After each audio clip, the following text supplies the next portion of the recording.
Today, Pope Francis has confirmed his belief that women should be banned from the Catholic priesthood. So he commented on this after meeting with the head of the Lutheran Church in Sweden, who happens to be a woman. He was asked about it on his flight back to Rome, and he said, quote, Pope John Paul II had the last clear word on this, and it stands. Francis said during a news conference aboard the papal plane on the flight back to Rome, according to Reuters. The reporter then asked, forever, forever, never, never. And he says, if we read carefully the declaration by Pope John Paul II, it is going in that direction. Now, just to clarify what we're talking about is that we're talking about Pope John Paul II, what he said in an apostolic letter written in 1994, where he said the following, quote, I declare that the Church has no authority whatsoever to confer priestly ordination on women, and that this judgment is to be definitively held by all the Church's faithful. So, as the daughter of an Episcopal priest, and obviously the Episcopal Church does have many women priests, this is something that I found a little bit strange, especially since Pope Francis has been a very progressive pope. But I thought this was interesting, that he is standing by the fact that women will not be in the priesthood. Were you guys surprised by this? A little, because Pope Francis has been cool until now. He's been super cool. Now, you know what? I'm not even sure we're BFF anymore with this Pope. Yeah, he's out. He's not like, I thought you were a lib. Summer. What happened here? No, so the Republicans look at the Pope and go, okay, if you line up with our ideology, then we're on your side, and good for you, and yeah, religion, yes, of course, tax cuts for the rich. When he doesn't line up on their side, and he says, no, you should actually help the poor and stop all those wars, they're like, boo, Pope. Yeah, of course you don't mix religion and state. What's wrong with you, right? I think, I like to hope that I'm consistent on it. The Pope is wrong because he doesn't talk to God. That's nonsense. And he's not mandated by a sky god to wear all those funny clothes. So, on the other hand, this Pope has been much better than other popes in being progressive, so bless his heart. But if you thought all of a sudden he was going to be like, okay, liberal paradise for everyone, okay? And now we're going to allow everything in the church. No, he's going by tradition, which he has to do. And, and interpretations of the Bible. And there's a million interpretations of the Bible. And they're still wedded to that document, which isn't true. So we have all these nonsense conversations about whether the Pope talked to the sky god about what the sky god kind of wrote through the apostles who didn't even talk to Jesus 2,000 years ago. There isn't even anything in the, like, I looked into this extensively to figure out if there was any part of the Bible that said, no, women can't be priests ever. Come on, don't do that. And it's not even that. They actually look at the example of Christ and that the 12 apostles were all men. And some of the priests, the way they explain it is like, why do women want to be priests anyway? They can be saints. And that's what's really important. And they touch Jesus in a different way. If you look at the old depictions, they oil his hair and they kiss his feet. So they touch Jesus' heart in a very different way than what a priest would do. And the most important thing is being a saint anyway. And women are saints all the time. So don't be a priest. It just seems like, just like you mentioned, like religion is based off of dogmas, right? You have to believe it because the sky god or someone who is channeling the sky god says so. Now, what really upsets me is, like, either you leave everything up to interpretation and you assume that, these are our interpretations of what we think the sky god said, or you leave nothing to it.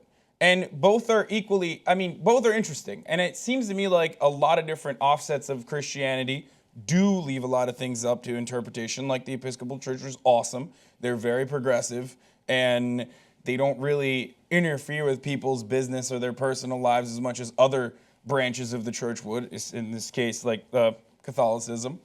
And how can you justify eating, is such a simple, such a hacky argument at this point, but like, how can you justify eating lobster, but then not allowing women, or not allowing women to be priests? It's like, that's pretty explicitly mentioned within the doctrines as well. Why are you saying, oh, well, I really like shellfish, so I'm just going to excuse that part?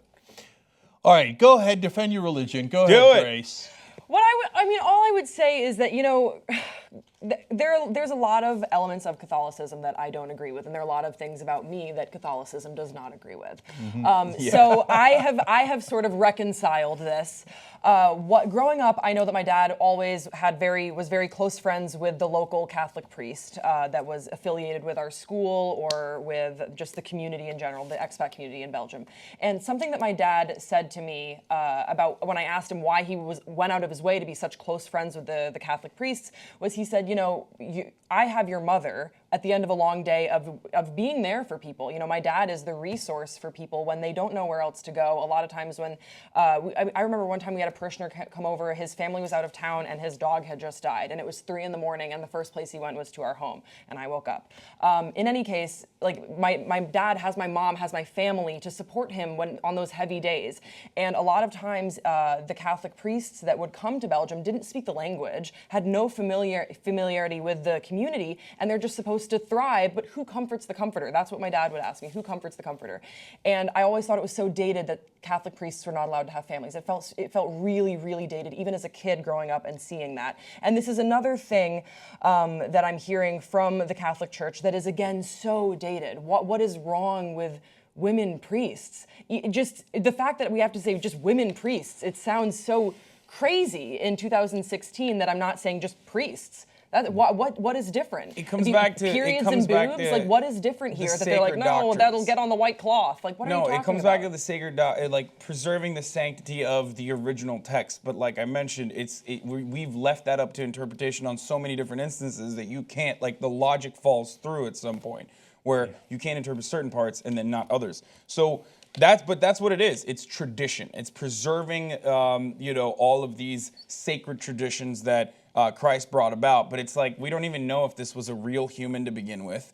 And it is suspiciously close to all the other religions that predated Christianity when it comes to like the certain dates and certain figures. And it's all a matter of looking at the unexplainable at the time and trying to wrap our heads around a higher being, like trying to explain like why the sun was out, why the sun would rise every morning, and then saying that's the sun god. It's no different in my opinion. And then we're still supposed to uphold these weird doctrines just because some dude wrote it on a piece of like leather, thousands of years ago. This is a letter. This wasn't written on letter. This was from Pope John Paul. The letter that he's referring to. So I know. Look. So all these rules, there's 2 sources for the rules. One is theoretically the Bible, and I say theoretically because the apostles, most of them had no idea who Jesus Christ was, never met him. They wrote the thing 70 years after his death, 300 years after his death. They put together all these parchments of paper, and they're like, I don't know, okay, let's take this one out, let's put the other one in. So did God really say it to Jesus, even if Jesus even existed, let alone God existing? No one really knows. And then they take that parchment that they put together, they call the Bible, and then they're like, okay, now go interpret this for 2,000 years. Okay, and of course you're going to have wild disagreements on interpretation. So the Catholics don't let their priests get married. That won't lead to anything pervy, though, I'm sure. Except for rampant pedophilia. Right. And then they have all these silly traditions, as all the religions have silly traditions.